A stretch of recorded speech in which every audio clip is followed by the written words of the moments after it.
जगन्नाथ धाम हिंदू धर्म एवं पुराणों के आधार पर चार धामों में से एक है। जगन्नाथ धाम को धरती का वैकुंठ भी कहा गया है।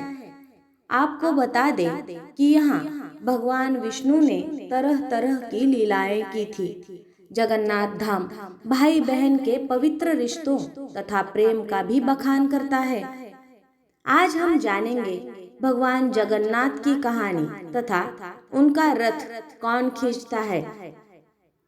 रथ यात्रा की परंपरा।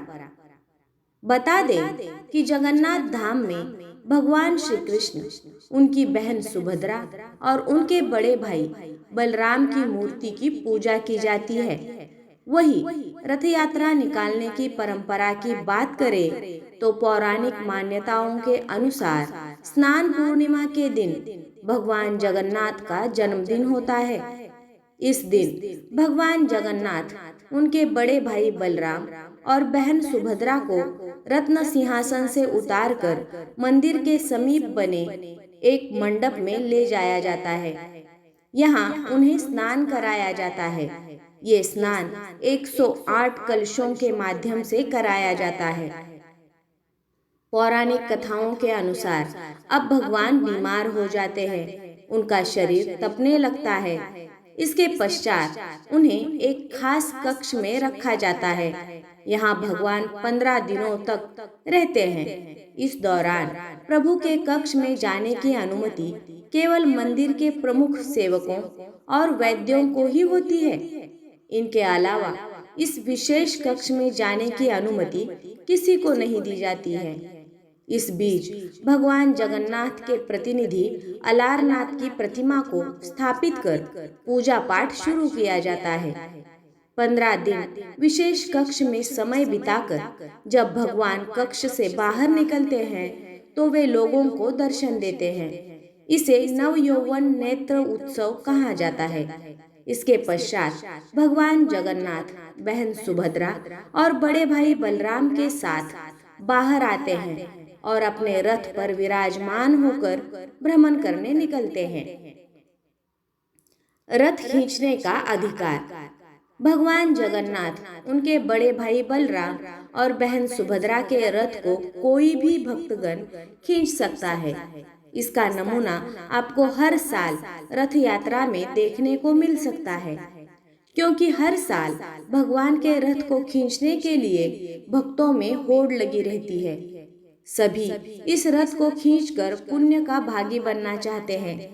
कहते हैं कि भगवान के रथ को खींचने से लोगों को जीवन काल के चक्र से मुक्ति मिल जाती है। यदि हिंदू धर्म की बात करें तो भगवान के लिए सभी एक समान हैं। इसलिए रथ यात्रा में किसी धर्म, जाति विशेष जैसी चीजों को स्थान नहीं दिया जाता है।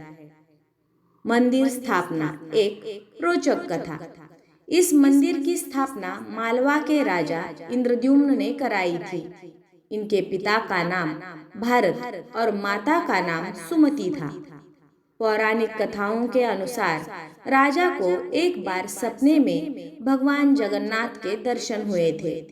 सपने में भगवान ने राजा से अपनी एक मूर्ति को नीलिंचल पर्वत की गुफा में ढूंढने और मूर्ति को एक मंदिर बनवाकर स्थापित करने को कहा। इस मूर्ति को भगवान ने नीलमाधव बताया। इसके पश्चात राजा अपने सेवकों के साथ नीलांचल पर्वत की गुफा में भगवान की मूर्ति ढूंढने निकल पड़ते हैं। राजा के साथ जो लोग निकले थे उनमें से एक ब्राह्मण का नाम विद्यापति था। विद्यापति को सबर कबीले के लोगों के बारे में पता था जो नीलमाधव की पूजा करते थे। विद्यापति को ये भी मालूम था कि भगवान नीलमाधव की प्रतिमा को गुफा के अंदर सबर कबीले के लोग छिपा कर रखते हैं। इस कबीले का मुखिया विश्ववसु भगवान का उपासक था। हालांकि भगवान की मूर्ति पाने के लिए मुखिया का आदेश सर्वोपरि था और मुखिया भगवान का उपासक। वह किसी भी हाल में भगवान की मूर्ति देने को तैयार न होता। इस कारण विद्यापति ने चालाकी से मुखिया की बेटी से विवाह कर लिया। अपनी पत्नी के सहारे विद्यापति उस गुफा तक पहुंचने में कामयाब हो गए, जहां भगवान नील माधव की मूर्ति रखी गई थी। विद्यापति ने नील माधव की मूर्ति को चुरा लिया और राजा को सौंप दिया। कहते हैं कि विश्ववसु अपने भगवान की मूर्ति के चोरी होने से काफी दुखी हुआ। इस कारण भगवान को भी काफी दुख हुआ कि उनका उपासक दुखी है। इस कारण नील माधव वापस गुफा में लौट गए और राजा इंद्रद्युम्न से वादा किया कि वह एक दिन उनके पास अवश्य लौटेंगे, किंतु राजा उनके लिए एक मंदिर बनवा दे। इसके पश्चात राजा ने मंदिर बनवाकर भगवान से विराजमान होने के लिए कहा, किंतु तभी भगवान ने कहा कि द्वारका से तैरकर पुरी की तरफ आ रहे बड़े से पेड़ के टुकड़े को लेकर आओ, इससे तुम मेरी मूर्ति बनाओ। राजा एवं उनके लोग फौरन पेड़ के टुकड़े की तलाश में निकल पड़े। लकड़ी का टुकड़ा उन्हें मिल गया, किंतु वो उठाकर लाने में असक्षम थे। तभी राजा को कबीले का मुखिया विश्ववसु का स्मरण हुआ। राजा ने विश्ववसु की सहायता ली। विश्ववसु लकड़ी को उठाकर मंदिर तक ले आए और फिर भगवान की मूर्ति बनाई गई। जय श्री कृष्ण।